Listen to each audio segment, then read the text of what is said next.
shout out. She couldn't make it. Okay. I don't want any questions from anyone over 10, by the way, today. That's just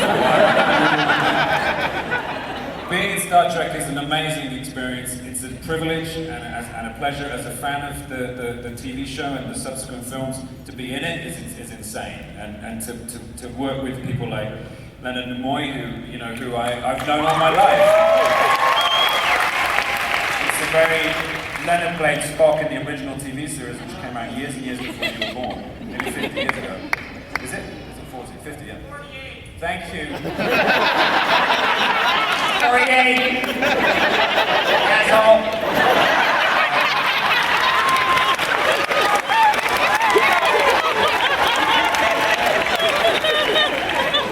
It's amazing to act with a character that you've known since you were a kid. I meet a lot of actors, and I'm always impressed to meet actors I admire, but to be in a scene with a character you've known all your life is a peculiar thing. And so when Leonard looked at me, when we did the first Star Trek, in the first take, he went, "You are Montgomery Scott." I kind of went, we had to do it again. But, and I remember a really funny moment. Me and Chris Pine were in this trailer. Leonard and Chris and me were doing a scene, and we were sharing a trailer because it was near the location. And Chris and I were sat in this trailer with Leonard. Leonard is 80-something. He's an incredible guy, so still full of life. But he was tired that day, and he just fell asleep in the chair with his ears. And Chris and I just sat either side of Spock, who was snoring. Just looking at each other like, what the hell is going on here? But it's interesting that, Vulcans don't emote, but they do snore. And hi, Bree! Yo, Bree! Big shout out to Bree!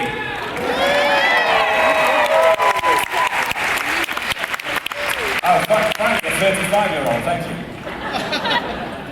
Do you think you could be good at Baggins?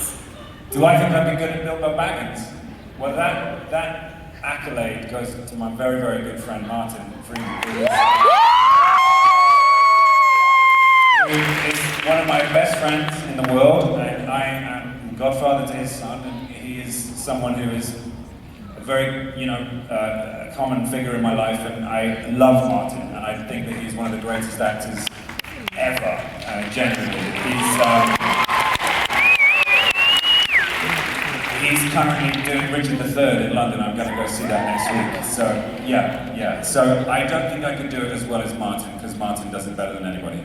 That combination of Benedict Cumberbatch and him in Sherlock Holmes is amazing. Weirdly, Benedict is such a horrible guy.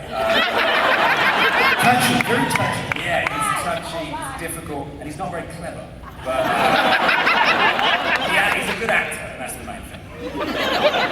That's why I'm going big with Benedict. If you could be any character from any movie, which character would you be? That's a really good question. From any movie? Well, when I was a kid, when I was a 7-year-old kid, I wanted to be Luke Skywalker, obviously.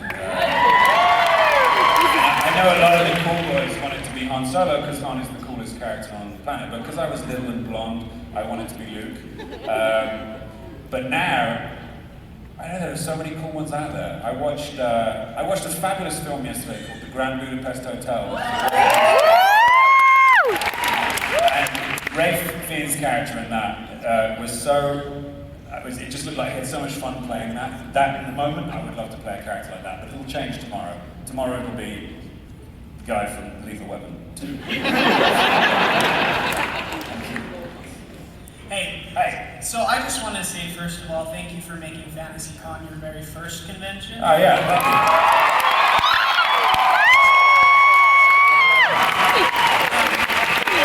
I was wondering if they brought back, or if there was talk of bringing Star Trek back to TV, would you reprise your role as Scotty? And would you could I get you to say, I like this ship? I like this ship! I think TV now is a completely different proposition to what it used to be. I think as it's got closer to cinema in terms of how we watch it, what we watch it on, the aspect ratio has changed, the budgets have changed. it's becoming a more and more attractive proposition for any actor to do, you know, even for film actors who like to do sort of grander things, I guess, or bigger things. It's difficult to say without sounding like I'm being down on TV. I'm not, because TV is an extraordinary medium. But it's tempting more and more serious acting back, you know, which is an interesting thing. So if Star Trek became a TV series, it's something I'd definitely consider. There are some amazing TV shows on at the moment. Game of Thrones. I'm really enjoying Orange is the New Black at the moment. So always keep your options open. I think the thing about TV is that what you do is you then live with a character for a long time. You know, you get to meet them for maybe 7 or 8 years. And at the moment, I'm quite happy getting to do lots of different things. But that may change. So you know, never say never. I'm probably too old to be Scotty after that. Did you say fucking dick? I just sounded too old to play Scotty. Wow. Really interesting action. It's probably a prequel lover over there. He said Walking Dead. Oh, Walking Dead. In the acoustics of this room, Walking Dead does sound like fucking me. I apologize to any parents and children in the audience for my language there. Sorry. So I'm under 10, just so you know. Feet. So I was going to ask how you felt about Fable before you were in it, because I've been a huge fan of the franchise for a long time, and I was stoked to hear you were in it. Oh, thank you. I'm embarrassed to say I hadn't played it before until I was offered the role in 3. And a friend of mine was directing it, and she gave me the game to play, and I thought it was a very involving and interesting game. I don't play so many video games anymore because I'm a dad, and I just don't have time. I can't. Whenever I sit down to play a video game, I feel guilty. If it's just sleep, I feel guilty. So, you know. I have a second part to my question. Go on. I wanted to know if you could do your impression of Daft Punk. Of who? Daft Punk. Daft Punk. I need the music. Oh, it's my friend from The Signing. Hi, how Hello. are you? So there's a picture that's all over the internet of you playing with a dinosaur with your geek quote attached to it. Oh, yes. So, at what point in your life did you feel like that applied to you most, where you felt like being a geek is so liberating? Because that's, I mean, obviously inspirational to all of us. Yeah. Otherwise, we wouldn't be here, so. I don't know. I've always kind of felt like when you're a kid, you don't think about it at all, because it's very natural for children to be as enthusiastic as adults later become in their state of geekdom. And you get slightly older and you realise that you know, you're still in love with something and you still want to talk about it and you still want to dress up like it and watch it hundreds of times. It's the older you get, the more you realise how okay it is to be like that. Do you know what I mean? And how you need to celebrate that thing and not feel weird about it. That's why these events are amazing, because we can all get together and just share that love, you know. And it's a brave and it's a very positive thing to just sort of be out about a passion that you have, you know, and not give a shit what anyone thinks about you for it, you know. There will always be people out there who kind of like, what's your problem? When, you know, they probably have things that they're geeky about, you know, sport or whatever. Football or something. But yeah, I think the older I got and the less, my love of stuff didn't diminish as I got older. I still loved, you know, I was 29 when The Phantom Menace came out, and it still made me that upset, do you know what I mean? So,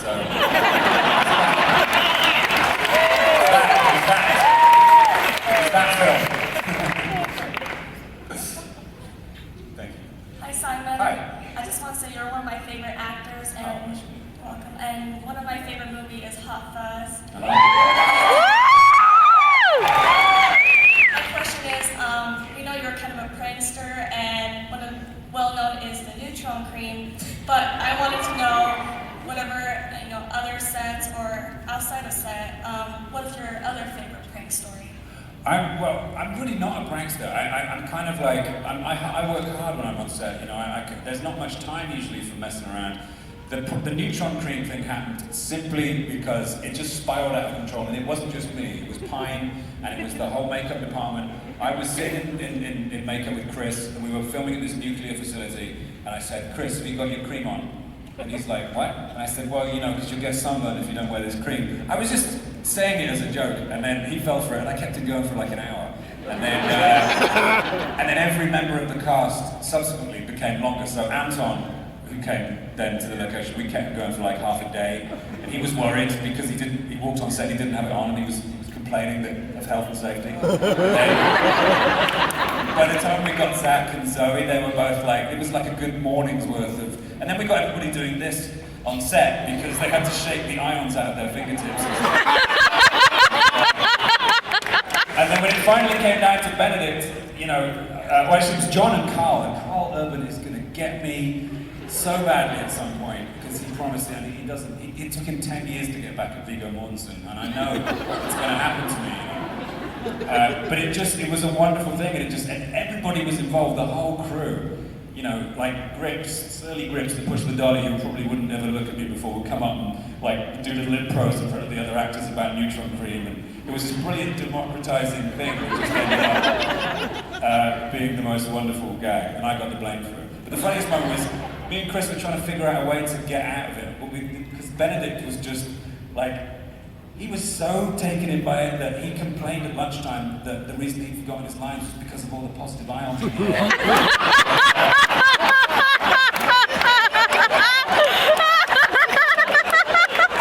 I've got a bit of a headache. I'm not just getting to me. And so Chris and I said, we've got to get out of this. We've got to give him the, you know, the knowledge that it's not real. So we wrote this format for him to sign, and it was like, it started out as a consent form about how you have to be, it's like an exemption form, so it said, I, Benedict Cumberbatch, hereby accept that by participating in the filming of Star Trek Into Darkness, or Star Trek 2 as it was then, at the NIF facility in Oakland, California, accept that I have to wear the topical emollient neutron cream, and that it is fake, and I am stupid. Ben is all into his, he's channeling Khan and stuff, which I can say now, thank God. He's sort of like, I say, Bennett, you've got to fill this form, we've all got to fill this form out. And he looked at it, and he read it, he signed it, and he gave it back to me. So, if you ever want anything from Ben, just give him a form, he'll probably sign it. I will come and be your sexual slave for the rest of my life. You guys get that signature, he's bound by law! Well, that's kind of it, but hopefully there'll be more. So, I really like your acting, and I think my favorite role that I've ever seen you in is in the TV show Look Around You. A sleeping god. And, I was imagining it was probably a pretty rigorous process getting that role, and I was just wondering, what you did to get that role. It was. I sat on a chair in some armor, and I had a nap, and then somebody woke me up and told me it was finished. But it was very enjoyable. Is there a process you do go through, though, when you are selecting a role? Not really. I mean, I tend to pick things because of, well, two things: the script and who's involved. So, I didn't. When I started working with J.J. Abrams, all I knew him from was Alias. I hadn't even seen Lost at that point. Lost had aired in the US, but it hadn't aired in the UK. And he called me and said, "Hey, do you want to be in Mission Impossible 3? Because that's the kind of thing, he'll do that, he'll just call you, he doesn't sort of go through agents, you just get an email. I got my Scotty thing, was just an email saying, do you want to be Scotty? And I think it was because he cast a few people and he wasn't finding the right person, he go, I'll ask Pegg, he'll do it. He always says yes.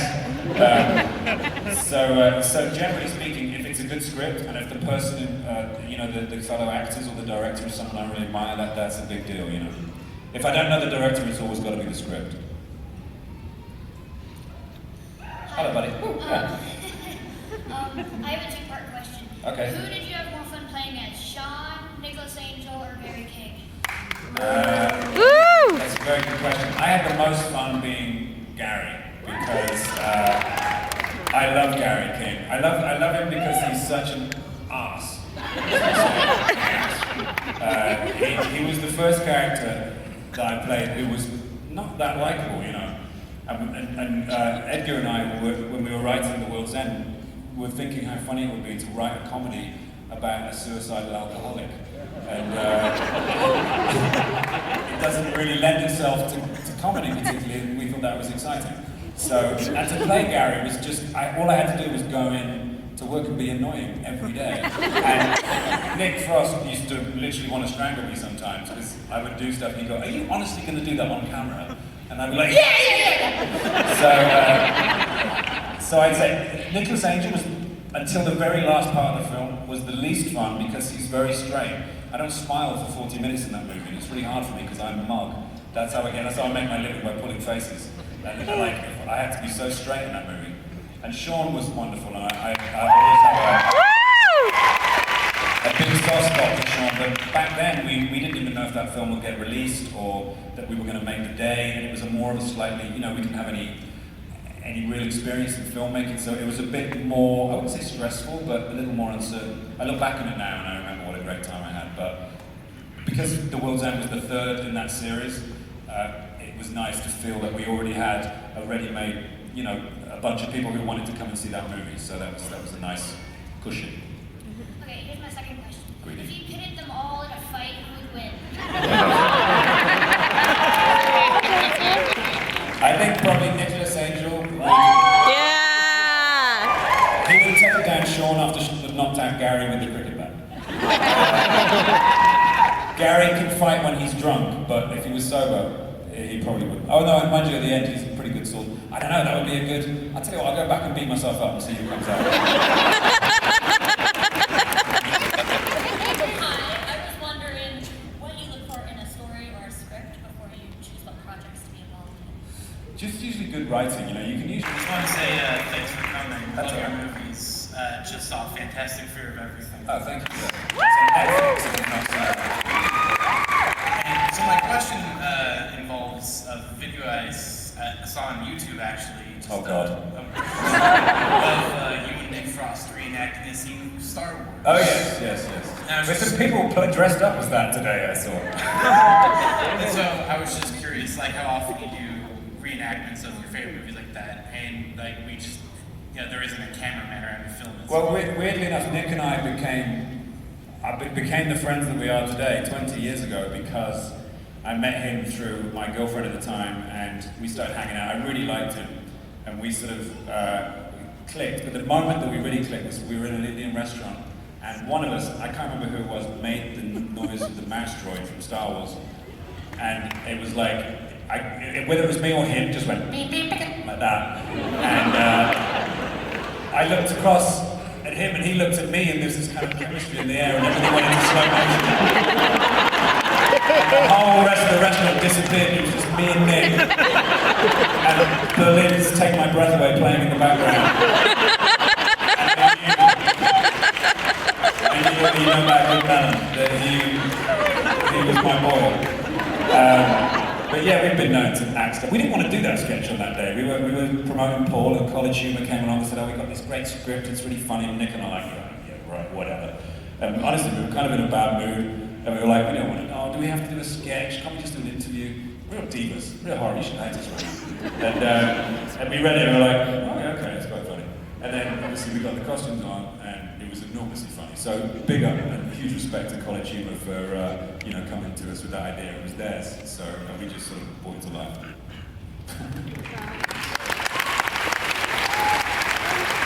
I love watching you and Nick Frost and Martin Freeman together. I was wondering if there's any other What, actors- together?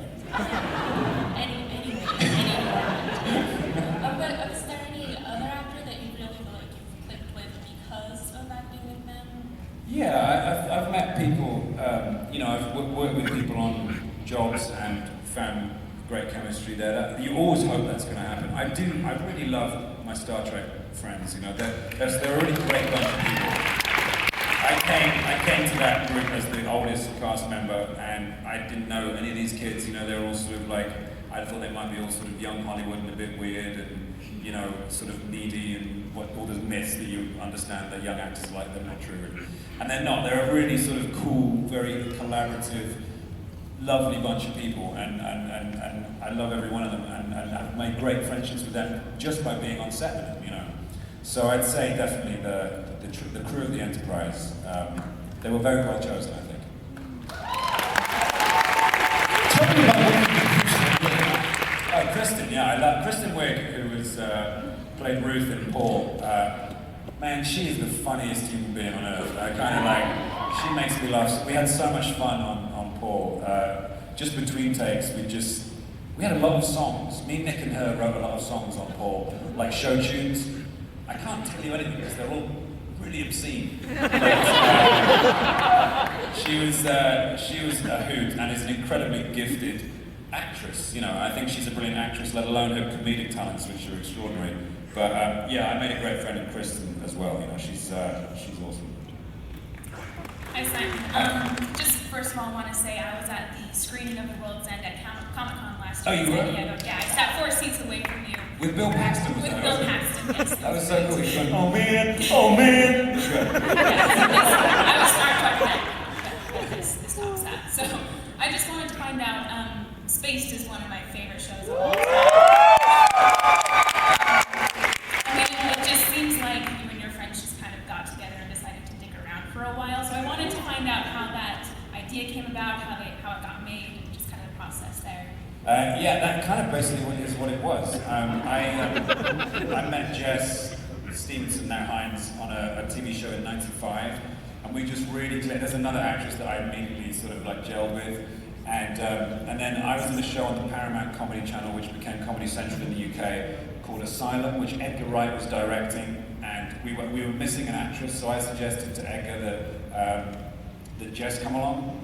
So we did this show Asylum. I think you can see it on YouTube. It's very rare. It'll never be on DVD or anything, I don't think. But because we worked well together in that, the TV company said, do you want to make a TV show? Or can we make a vehicle for you two? And we said, yes, that would be great, but can we write it? Because we had these ideas. There were a lot of sitcoms for like 20-somethings on TV at the time that weren't really saying anything to us as people. The British ones, I loved Friends. Friends was great, but I didn't know anybody like that. I didn't know anyone that good looking, or I didn't know that there could be 6 people that good looking in the same area. So the chances were just too ridiculous. But particularly the British shows were just being written by 50-year-olds who had no idea what 20-somethings were into, and I really wanted to make a show that spoke directly to a very small group of people rather than trying to appeal to a lot of people. And so did Jess, and we love shows like Northern Exposure and the X-Files, obviously, just shows that are fundamentalized by a sort of relationship that's like, will they, won't they, which is always a really dynamic thing to watch. So we figured, let's put that at the center with Tim and Daisy. And then build out from there. And I really wanted to express my sort of geekdom a little bit through Tim. And it's very interesting that going back to, I know I've gone about it all the time, but the Phantom Menace came out just after we finished shooting the first series of Spaced, and before it went out. So there's a little, when they watch the trilogy, in one of those episodes, there's a thing that goes up that says 3 good Star Wars films later. That was put in after, because I'd just come back from New York crying. And, yeah, but it was very much us sort of just, doing our own thing. We were allowed to get on with it. Edgar came in because he was just this insanely gifted guy who was clearly going to be a film director one day, and we needed to get him immediately while he was still, small enough to do a tiny, low-budget Channel 4 sitcom.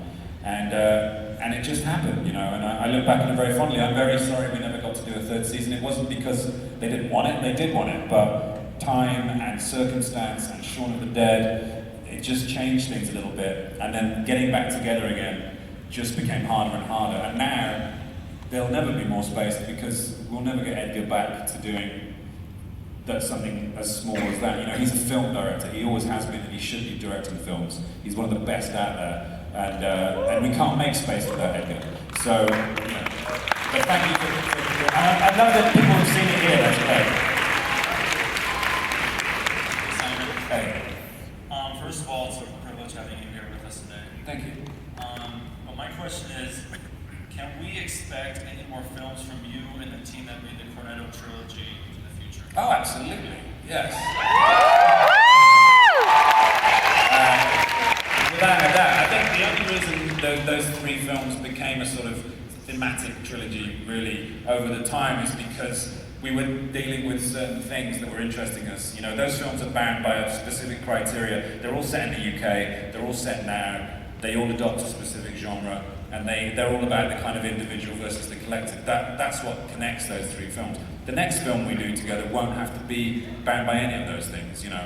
And we're already talking, I'm going to see Edgar tomorrow and we're going to talk about it. We're going to talk about our next film. Those three films would make a great musical. I think Shaun of the Dead would make a great musical. I say that when I first came to Los Angeles to sort of have my meeting with my, you know, the US agent as this kind of very parochial young English boy sort of out in LA thinking, well, this is very strange. And this story requires me to curse, so please forgive me in advance. I sat down at this meeting at CAA I was with them, in this huge boardroom full of like suited guys and girls, and they all said hello, and then this one guy said, son, Shaun of the Dead, the musical. And I literally went, fuck off. Thinking that he was joking, and he wasn't. So the whole place just went completely silent, like they thought they'd really offended me. But that's how we say hello in the UK.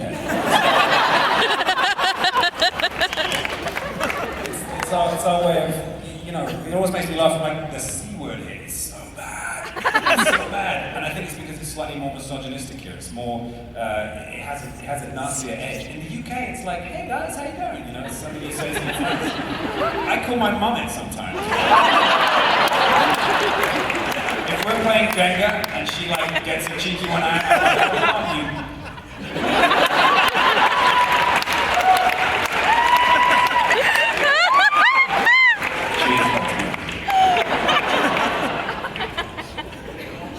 Just mentioning Edgar, I want to say, obviously, I'm a huge fan of him. I think he's absolutely one of the best artists in Hollywood right now. Agreed. As one of the few handful of people who's actually read his Ant-Man script, is there anything you can tell us about that? And if not, can you kind of let us know, unfortunately, what we're going to be missing out on?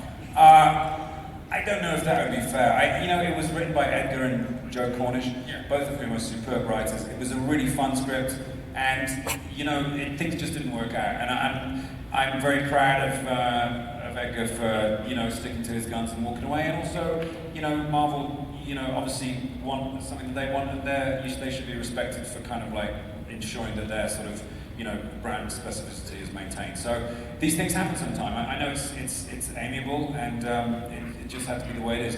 Edgar's script was very fun, and it was very much an Edgar Wright movie. So, you know, those are the breaks, I guess. All-star celebrity bowling. Yes. We kicked their asses. Very impressive. Yeah. But Nick did this, like, he was covered in cobwebs. Oh, the cobwebs thing. Yes. Yeah. I thought it was hilarious. I was wondering what your favorite impression that he's ever done is. With Nick? Oh. Yeah, and what your favorite impression to do is. And of course, I will ask you to do it if possible. I couldn't possibly. The stuff that passes between Nick and I is only for Nick and I. You know those things you have with your friends, where if you were seen doing them in public or heard by anybody, you would be arrested. Nick, actually, the character of Mike that Nick plays in Space was an impression that he used to do for me when we were kids, and he kind of like, I say kids, like in our early 20s. He would do this sort of slightly weird kind of military character, and I said to Nick, can I have that and put it in the show, and you can play him, and that's how Nick became an actor. So I have to say Mike is my favourite of his impressions, because it led to him leaving the food serving business and entering the people serving business, and you know, that changed my life significantly. So as for mine, I don't know, maybe Michael Caine probably, which is what we always do the thing on our DVDs of myself and Michael Caine speaks like this.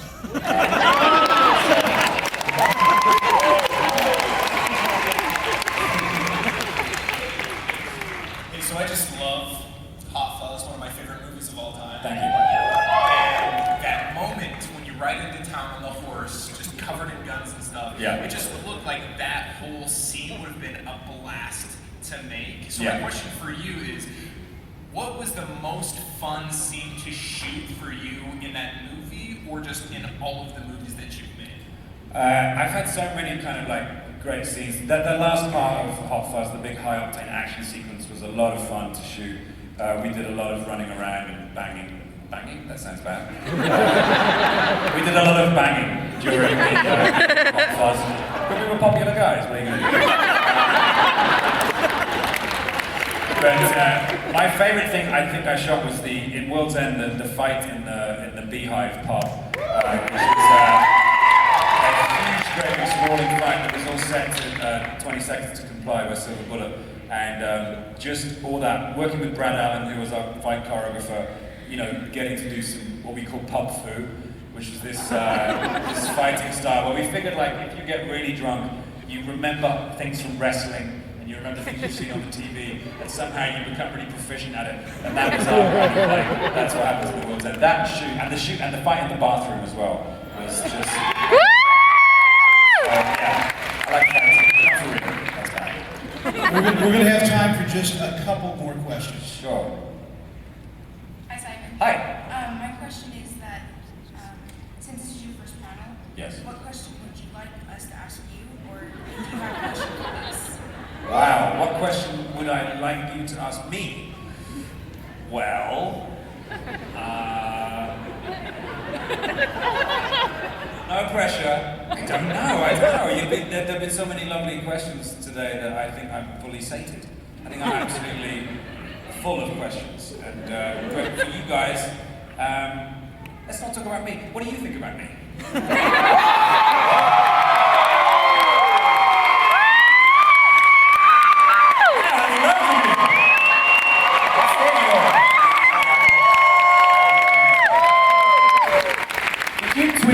Of that t-shirt earlier on, did I see that on Twitter? Yes, I did, I knew. I do see something sometimes. Good. I'm not a complete... Hello there. Hi, I'm Kevin. Kevin. I absolutely love you. Oh, I'm a that's huge right. fan. I feel like your work is just super authentic and real. Thank you. That's a very admirable quality. So I'm wondering how much of the work you do or kind of the comedy is based off like real experiences or based off, you know, you. I think always our sort of mantra, myself and Egg, has always been write what you know.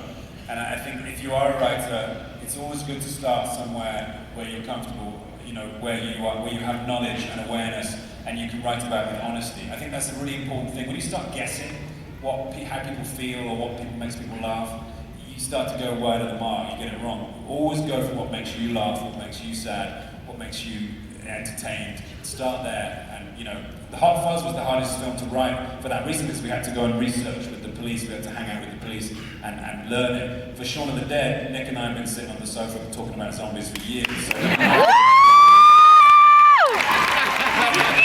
as far as the World's End concerned, you know, prior to, I don't drink actually, weirdly enough. It's something quite a myth. People think that I'm a big drinker. I'm not. I haven't had a drink for like 4 years. But I think before it's like AA. I'm Simon.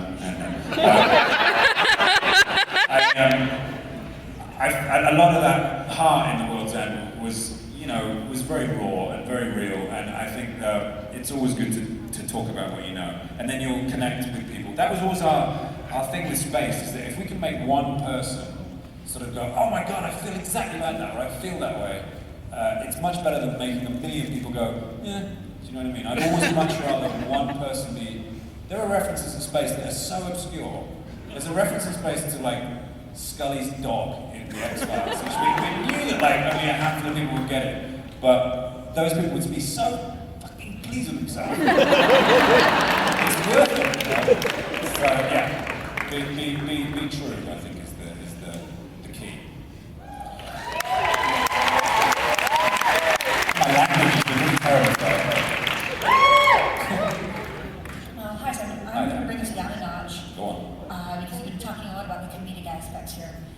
But Gary King is he's a wonderful character, because not only can he be comedic, but he has this background that a lot of people really do struggle with. Yeah. And his creation is really important to me, because we lost someone May of this year.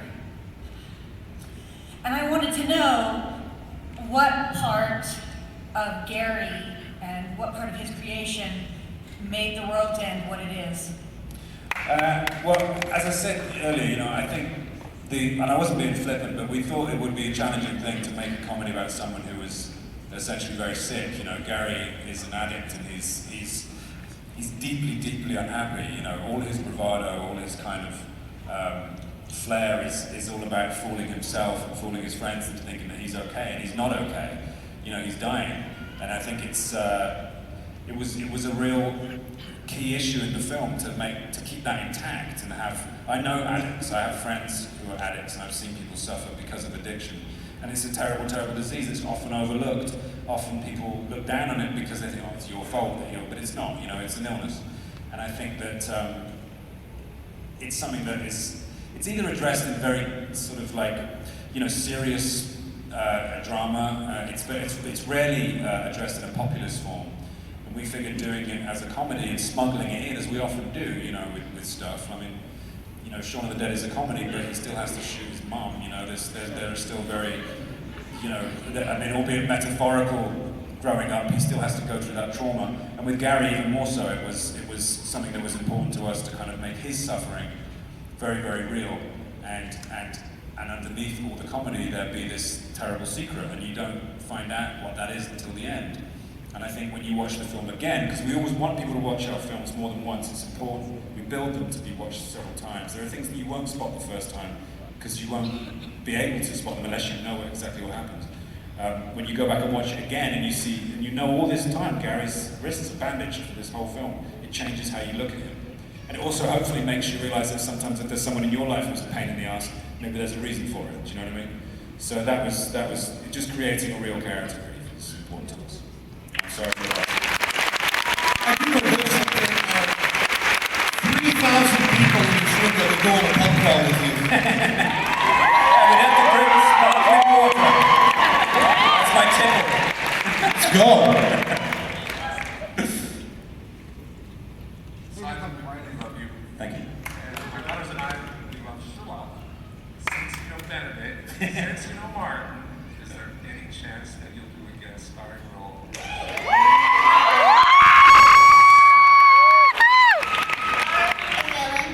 As a villain?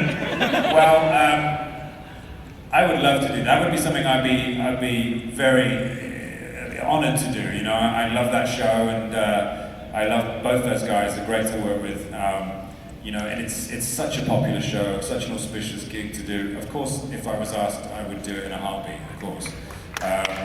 But as a fan, it's still. I often get. I remember when I watched Star Trek the first time, the first film, and Scotty doesn't come into it for like 70 minutes, and I was enjoying it so much. And then when I came on, I was like, oh. It kind of popped me out of it, I was like, so sometimes it's not good to be in the things that you love, but of course I love being in Star Trek. But I'm very lucky in that I get to be in these things which I'm a fan of, it never is lost on me how lucky I am to sometimes participate in these things. So you never know. Simon Pegg, everybody.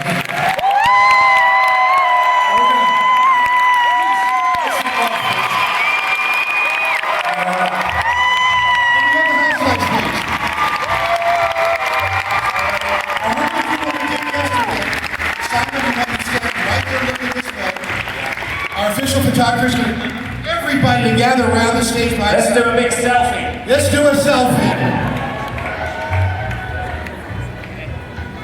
Ready? I'm going to count down. Get it. And in 3, 2,